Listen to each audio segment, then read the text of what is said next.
Good morning বন্ধুরা, সকলে কেমন আছেন? আশা করি সকলে ভালো আছেন। তো বন্ধুরা, আমার লফটের কাজ প্রায় কমপ্লিট, শুধু আর ছোট্ট একটা কাজ বাকি আছে। এটা ডিমের ঘর, এটা ডিম বাচ্চার ঘর আছে।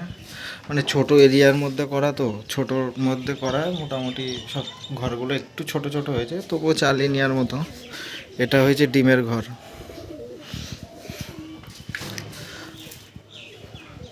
আড়ে আছে মনে হয় 5 ফুট, আর লম্বায় মনে হয় 6 ফুট আছে। এটা ডিমের ঘর। আর এই যে হচ্ছে এখনো কোনটা এই দুটো হচ্ছে নর্মাদার ঘর, নর্মাদা এবং বাচ্চার ঘর, এই দুটো। এই একটা ছোট্ট কাজ বাকি আছে, এগুলো স্ট্যান্ড করা এখনো বাকি আছে, এগুলো স্ট্যান্ডটা করা হয়নি, স্ট্যান্ডের কাজটা বাকি আছে। এই দুটো হচ্ছে নর্মাদা এবং বাচ্চার ঘর। এটাকে মাঝখানে গাঁথনি করিনি, কারণ জায়গাটা অনেক শর্ট, ওই জন্য গাঁথনিটা করিনি, এমনি মাঝখান দিয়ে নেট দেওয়া আছে। আর এই যে এই এরিয়াটা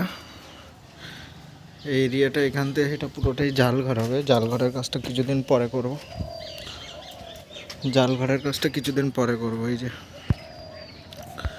এই যে এখান থেকে এই এরিয়াটা জাল ঘর হবে, কিন্তু জাল ঘরের কাজটা এই মুহূর্তে করবো না, কারণ পায়রা সব বাইরে রয়েছে ঠান্ডার মধ্যে। তো পায়রাগুলো আজকে হয়তো ঢুকিয়ে দেবো,